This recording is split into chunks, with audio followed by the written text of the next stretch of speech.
Imagine being able to travel inside Gaza to get an exclusive look at what's really happening. My guest today, Gabriel Boxer, did just that. As a leading kosher consultant, Israel advocate, and senior advisor to MK Simcha Rothman, Gabriel brings a unique perspective to the region. Today we'll hear a first-hand account of his recent trip into the heart of Gaza, where he reported on the realities on the ground that many never get to see. Gabriel Boxer, the Kosher Guru, welcome to Judaication. My pleasure. Josh, thank you for having me on today. It's great to have you here in studio at the JNS Media Hub. Thanks so much for coming in. You're a really busy guy, so I'm glad you were able to take the time. I really appreciate it. Listen, when you get an invitation to be in the Hollywood studios of JNS here in Israel, you take it. Thanks so much. Let's start with what we just talked about in the intro. You were actually in Gaza with a group of other influencers. We'll talk about Kosher Guru in just a few minutes, but talk about that experience being on the ground with other journalists, influencers, as a war is going on all around you. So it was very exciting, but I was very nervous and scared as well. You think of Gaza, you think what's going on. I was embedded with Chativa Shesh Arba Shesh of the Sanchanim, which they have a special mobility unit within their brigade, and that's where I was embedded for the day. And pulling up to the area where we had to meet up and go in, you just feel, okay, this is real. First, you think it's a dream. You got in, you're getting permission to go with a unit to see the reality, to see what's really going on, to report back. Okay, fine. Once you get in and you realize, and you hear gunshots around, you hear booms, you see an explosion, you see what's really going on, it's real. So thank God with the time difference, my family in America was sleeping. They had no idea that I was there at that second. I also wasn't allowed to have my phone on at the time. So there was no actual live update from on the ground because you're traveling with an actual unit in a war zone. But it was insane to actually see for yourself and to be able to share with the world the realities on the ground in Gaza. So tell us what you saw that day specifically, and also share who was with you. Who were some of the other people, influencers, who were on this very special embedded trip?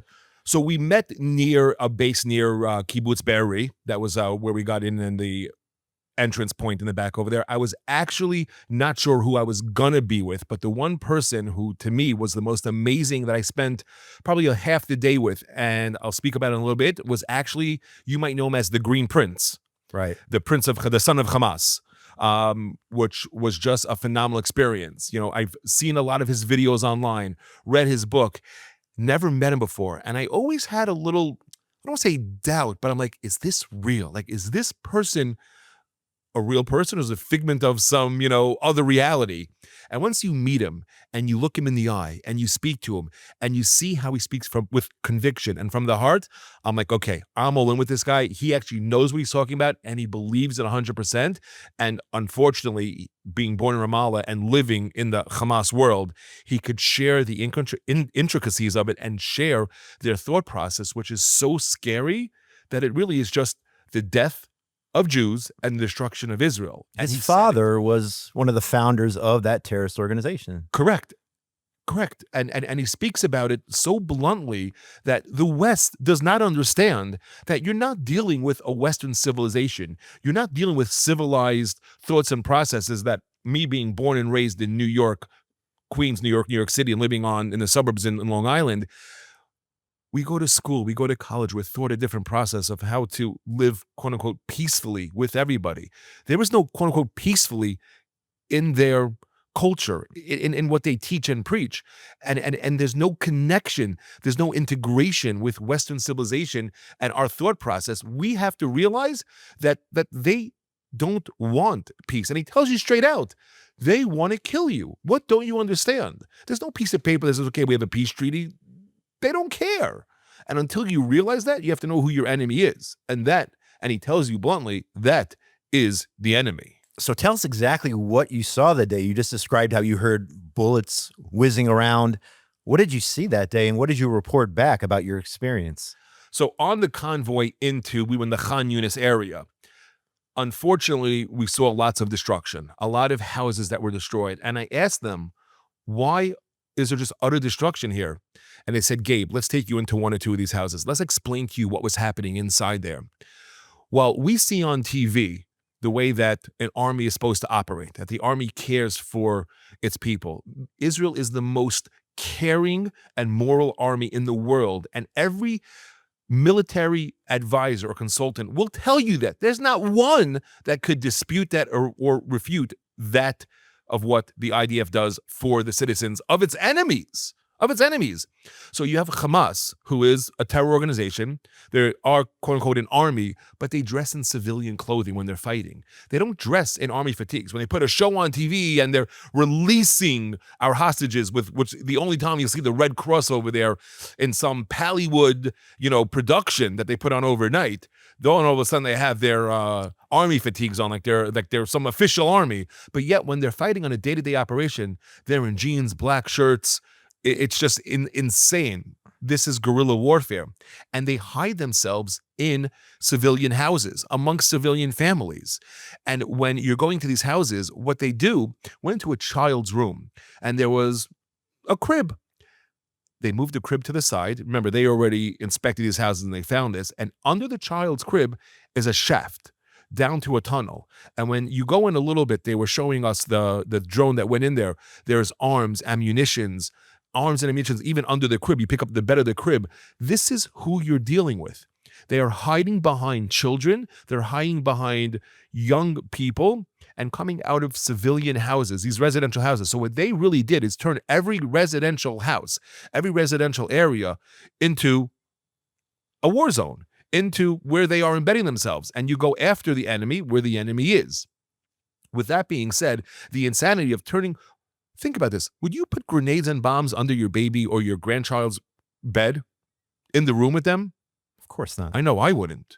And this is what they're doing. So coming out of houses, residential houses, you now have that as a militarized area. Then we went to an area, and this is where I met up with the Green Prince, a tunnel. They just excavated one area of a tunnel. What was maybe 20 feet from the tunnel? A school, a large elementary school. Now, they were using children to dig these tunnels. Well, forget that for a second. You have an excavator coming in. Everyone says, oh, they had no idea they were building tunnels. I don't know about you, but where I live, if I do some plumbing without a permit in my area, my neighbor is already knowing what's going on and calling the housing board of the town. You're telling me no one heard or saw the excavators going on and all the digging and tunnel and kids taking out all of the rubbish from the area? Please. Everybody in Gaza was complicit of what was going on and knew exactly what was going on. One of the first stops we stopped because there was shelling, we had to go over to the side, was in another schoolyard where a tank division was staged in the area. We went into the schoolyard. Now, I don't know about you, but where I grew up and when I went to school, I went to a Jewish school. We had pictures of rabbis in the room. We had pictures of, presidents, people that we want to look up to. There were murals all over the school of terror.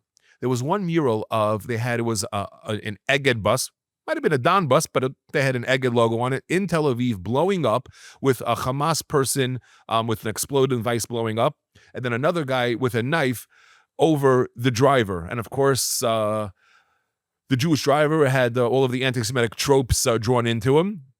And this is who they are, muralizing. This is who they're looking up to. This is what they're teaching kids as young as 2, 3, 4. They saw brochures being given out. There were brochures, and they showed me it was there, of summer camp. Now, my kids go to summer camp and then enjoy sports and swimming and going on trips. These summer camps were teaching kids how to build bombs, shoot guns at Jews, blow things up. This is what you're teaching 2, 3, 6, 7, 8, 10-year-olds. You're embedding hate and terror in them. And it's there, clear as day. You go into these houses, they have pictures of Israel, of a map of Israel, but nowhere in it does it have Israel. It's all Hamas. It's all Gaza wood. Now, if you want to live in peace, doesn't it mean you have peace here and you have peace there? When people say from the river to the sea, it is really a death chant. You are asking for the murder of all the Jews, to move all the Jews from the river to the sea, which I met at, which we learned from seeing what's going on in America. Most people have no idea what river or what sea they're even talking about. They're just getting paid to show up to these protests and say whatever they're told to say. With that being said, is that a peaceful people? Is that someone that you could live side by side with when now we're coming up to the 20-year anniversary of the expulsion of Gaza, when they had their country, you gave them a country. What did they do with it? Did they create an economy? Did they create tourism for their people? Did they create jobs and education? Besides missiles and terror, what did they create? So let me ask you this. You brought back this reality, you shared this reality, and Israel and many organizations within Israel, let's say Palestinian Media Watch, who monitor the media, we know this is happening. We know what's in their education system. Soldiers coming back from Gaza reporting exactly what they're finding. Every house, Mein Kampf, Hitler's work inside the houses there. We know this to be the reality. How then do you explain the fact, and you're on social media all the time, especially on Twitter X, how do you explain the fact that you have so many people out there who are hating on Israel, who are telling the story exactly the opposite of the reality? How do you explain hundreds of thousands of people marching just this week in Sydney, holding up placards of the Ayatollahs in Iran, calling for the death of Israel, the destruction of Israel, calling to globalize the Intifada, making Israel out to be the bad guy, accusing Israel of genocide, of ethnic cleansing, all these other things? How can that be explained when the reality is so crystal clear? Am I allowed to say on air that people are stupid? Am I allowed to say that? You can. Can I say people are stupid? Yeah, that's one of the marching cases. along. I do believe people. So let's go take a step back. On social media, I do believe, and it's been proven time and time again, that a lot of these accounts that keep commenting everything are bots. People show their Chinese bots, their Iranian bots, their Russian bots, their South American bots, whatever they are. A lot of them are fake accounts and just programmed to do this, which spreads misinformation, spreads propaganda and lies. And then you have people who have psychological issues, have other issues, and they buy into it. They need something to cling on to. Look at Nazi Germany. Look at the psychology of what happened then. You talk about Mein Kampf. Yes, so many people had Mein Kampf in their personal libraries, their own houses, not in some, quote unquote, there's innocent civilians and Hamas. No, they were all complacent on what was going on. We see the videos time and again of the proof from October 7th of the people that raided into Israel. We see what happened with the Bibas family, that there were civilians who were taking them and looting and torturing and murdering and raping them. So we have to understand something. They literally embedded and ingrained this ideology into a few generations of people within that culture, and now spreading around the world. Anti-Semitism is a disease. We talk about it in, within our mefarshim, within our rabbinical liturgies for thousands of years. And it is a disease that is embedded there. And unfortunately, if you don't fight it, we see what happens. It spreads. And right now it's spreading. And there's so much hatred out there that it just doesn't make sense. It doesn't make sense.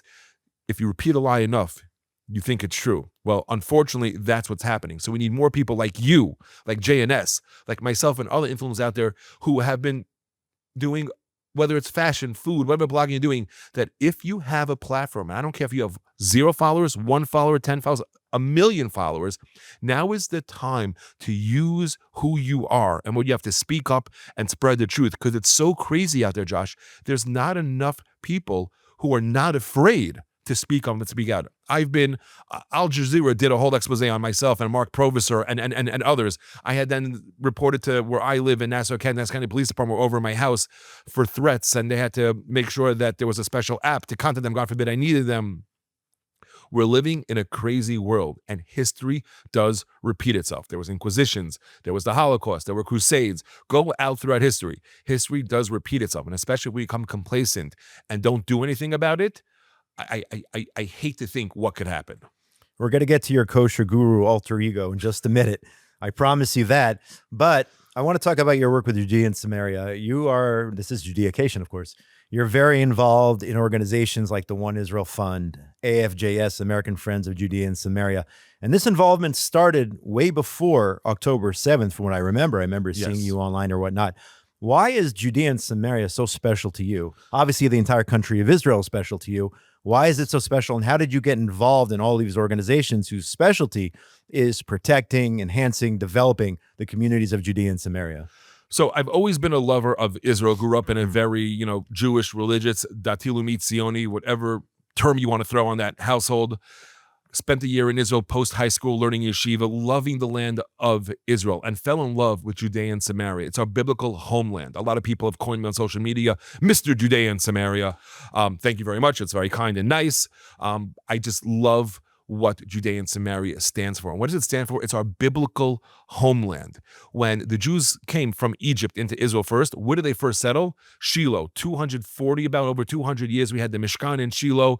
If you look throughout Hanukkah, I love when the liberal left politicians in the world wish everybody a happy Hanukkah. If you look at the stories of Hanukkah, where did the majority of them take place? Judea and Samaria, Yehuda v'Shomron. If you look at throughout history, where most of our history happened, the first in the Bible, why is Israel ours? God gave it to us. Read the Bible. In the Bible, what's the first real estate purchase, the first real estate acquisition in the Bible? When Abraham purchased Marad Machpelah in Hebron. Where is Hebron? Judea and Samaria, where our forefathers and mothers are buried. With that being said, I got involved with these two amazing organizations many years ago. Many years ago, I was very against, which are coming up to the 20th anniversary of the expulsion of Gaza, and was very doing very much advocacy in America against the expulsion of America. And it's almost 10 years, I believe, since Suk Eitan, when it broke out, I wanted to do something with my family and friends in the community where we live in the 5 towns. And within 48 hours, we made a huge barbecue in our backyard to raise money to help Israel. And a friend of mine at the time was involved with One Israel Fund. He says, how are you actually going to get those funds to help Israel? I said, that's a great question. We know we want to help out. What are you going to do? He goes, let me introduce you to One Israel Fund. I said, I've heard of it. I've been to some of the events. Great. We did the event. We raised literally tens of thousands of dollars, almost $100,000 overnight. This is 2014, by the way. Yes, over 10 years ago now, yeah. In my backyard. And from then, I got very involved with One Israel Fund. Love what they stand for. Got involved. Fast forward just to about a little over a year ago, I became a board member on the organization. So I had to join as a board member. What I said to Scott Feldman, the executive vice president, I'm like, yes, I'm all in. They do so much. There's almost not one yeshuv community in Yehuda v'Shomron that has not been affected by them, that has not been touched by them, from building playgrounds to them, to mikvahs, to Pinach Hamas for our soldiers, respite centers around Yehuda v'Shomron, fences, security barriers, thermal imaging cameras. They did so much for their security, teams, their volunteer security teams, like Yiton Konenut. There is so much that they do on a daily basis to help protect the civilians, the innocent Jews living in Yehuda v'Shomron, like yourself who live there, and I know have been touched even in your community by initiatives that One Israel Fund does just to protect the Jews living in Yehuda v'Shomron. And I find it to be an amazing organization that does so much, literally, to protect the Jews living there. That's it. And that's why I got involved. And then you talked about American Friends of Judea and Samaria, AFJS, which one thing I love and I learned, and I had to do a lot of reading and education on my own, and it's two totally different organizations. AFJS, yes, also based for Yehuda v'Shomron, is an organization that wants to change the narrative. They want to educate people. They want to educate people, of course, in America and around the world, of what Judea and Samaria is. There's so many people that have so many misconnotations, don't understand the green line, this line, West Bank, all of these, misinformation terms that have been spreading for years and years. And really what they want to do is to educate the people of what Yehuda v'Shomron is, to change the narrative, to put the narrative on the correct path. Give you an example. So many people have been talking about settler violence. Right. It's a big thing. Do you know that settler violence is a real thing? Settler violence is so real because people don't understand that it's the Arab violence on the settlers living on beautiful farms, farming our land, cultivating our land, just living their life in beautiful communities, and these people being attacked by the Arabs. 7,000 attacks in 2024 alone. That attacks, is the real violence that's being perpetrated on innocent Israelis, innocent Jews living peacefully in their biblical homeland. And we need to make sure that those facts are out there and they're not skewed. And the unfortunate false propaganda that the media, the liberal left, is perpetrating onto the people, it's just, Josh, it's terrible. Yeah, absolutely. I agree with you there. At the same time, since October the 7th, you have raised, I don't know if you have a dollar amount, probably hundreds of thousands of dollars for gear for IDF soldiers, barbecues for IDF soldiers, so many different things. Talk about those initiatives if you can sum it up. I know it's been so much. I know it's been a whirlwind, but we've seen your activities on social media going down, making barbecues in the middle of nowhere, just outside of Gaza, in the north, south, east, west. You've been all over the place for the soldiers, the IDF soldiers who are defending us 24/7. Talk about that. I was here October 7th in Israel. I was in Yerushalayim. I remember being woken up that day by my youngest daughter, Ella Rose, and she runs into the bed because a few days before we took a tour of Otef Aza, and she actually knew what the Iron Dome was. We saw one of the batteries. Batteries over Yes. there. She wakes up and goes, the Iron Dome's working. And I'm thinking, it's Simchat Torah, it's Shabbat. I'm like, Ella, what are you talking about? I made a joke with her. It's just my alarm clock. I don't have an alarm. Just my alarm clock. Go back to bed. And then all of a sudden, more sirens. And in our community where we live, all of a sudden the security guards are knocking on the door. We got to go down. I'm like, what's going on over here? Like, this is Yerushalayim and Simchat Torah. It's, Shabbat. This is not happening.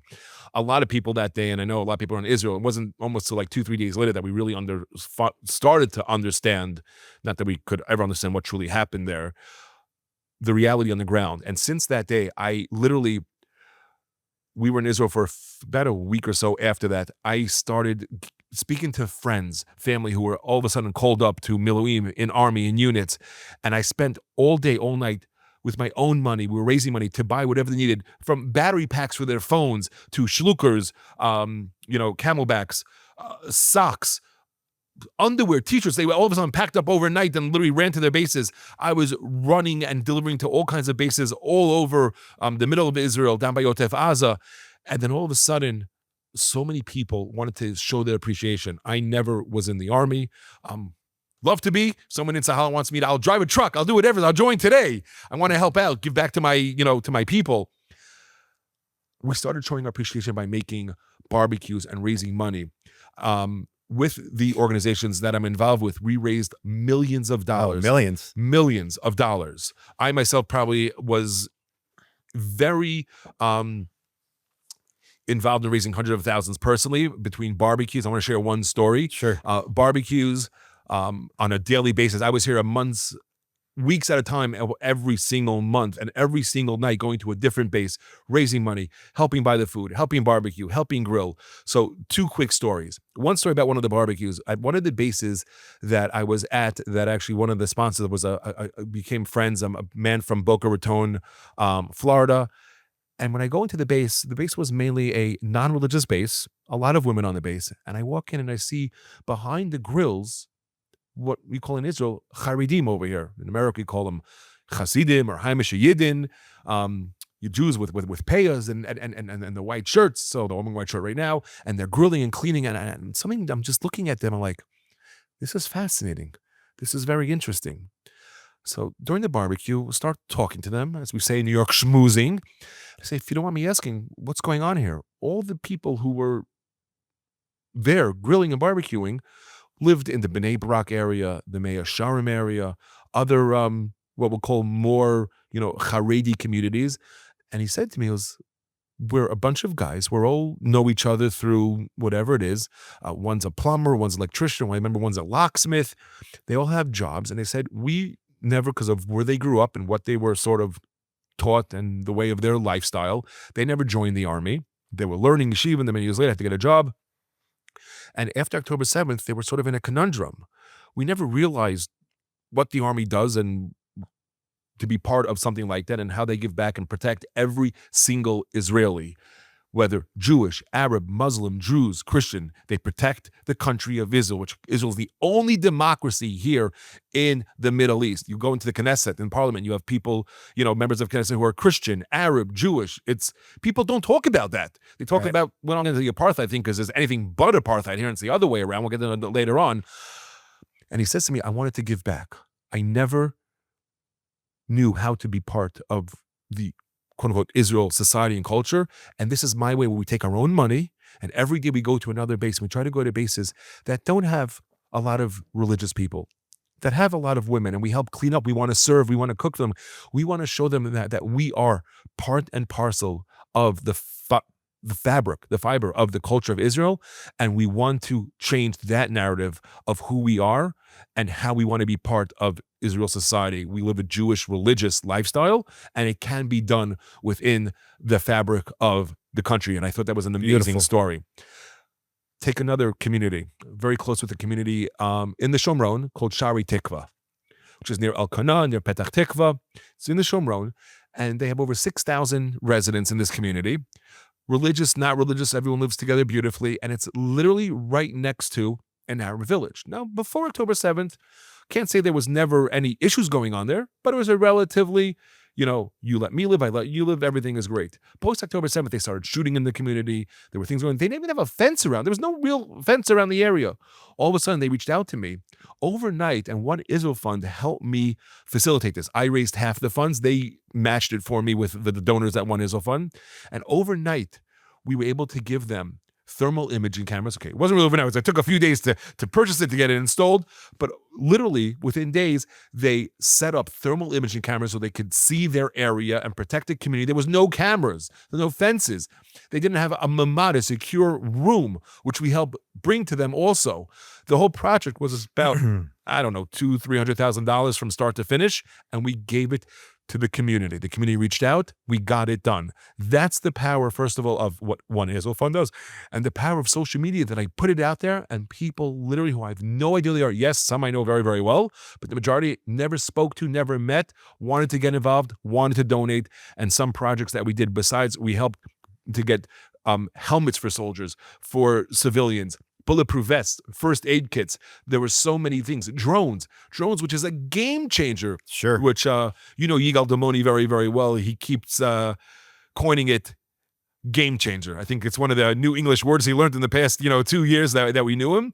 And the amount of drones that we were able to raise for communities, for farms, and for IDF units, just so they could better understand where they are, their surroundings, which helps protect soldiers' lives. And it protected so many soldiers' lives, and so many stories you could share, but it really is a game changer. Unbelievable initiatives, thanks to your hard work. And this isn't even your day job at all. Not. But as promised, I want to talk about this I'll call it an alter ego that you have, the Kosher Guru, because it all started with you and your love, passion for good kosher food, whether it's in Israel, whether it's abroad. I've seen you in places, I think like Panama, perhaps, in Europe, talking about kosher food, and people come to you and try to get your help in consulting with them, and restaurants and all sorts of food initiatives. But talk about your passion for food and how you started this blog and online presence on Instagram,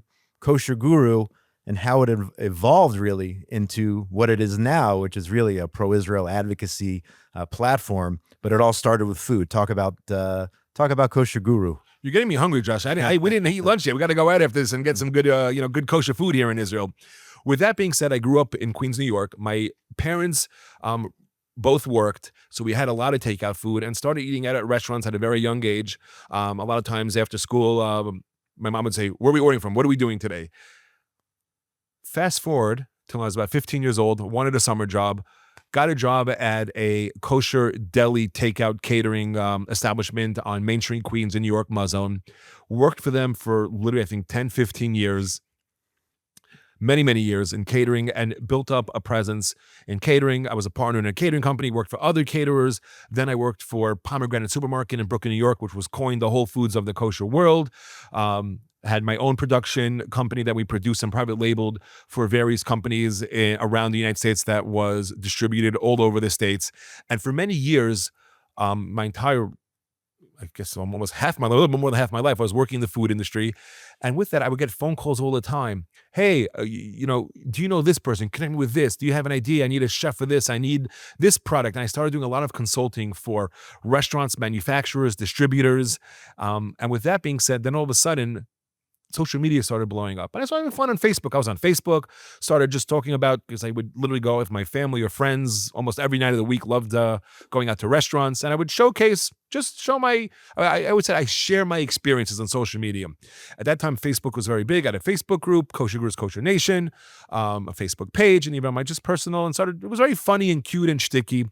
Then Instagram came out at the time, and it was just a picture. I'm like, I'm not doing this Instagram thing. I don't have time. I'm on Facebook.